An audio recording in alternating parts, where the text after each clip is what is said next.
अस्सलाम वालेकुम नाज़रीन, सिंध जग में ख़बरों जो सिलसिलो जारी है। तव्हां सां मदजी मां ख़बर शिकंदो आलम मदजी वेझो जरबानी लाड़े सखर लाड़काणो मेन रोड ते तेज़ रफ़्तार मज़दार रक्षा चिंगी खे ज़ोरदार टक्कर हयो, जंहिंजे नतीजे में पोयां ईंदड़ तेज़ रफ़्तार कोच रोड ते पियल ज़ख़्मियुनि मथां चढ़ी वियो आहे, जंहिंजे नतीजे में ॻोठ मोहम्मद मुराद ब्रोई वासी ॿ औरतूं मौक़े ते टीबैटजी फोत थी वियूं आहिनि ऐं 4 औरतुनि समेत 7 ॼणा सख़्तु ज़ख़्मी थी पिया आहिनि।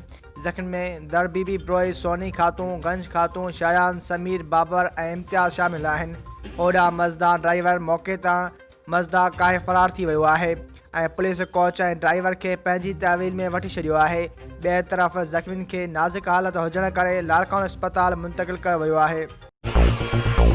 वधीक ख़बरूं ॾिसण लाइ विज़िट कंदा असांजी वेबसाइट www.sindhajraknews.com।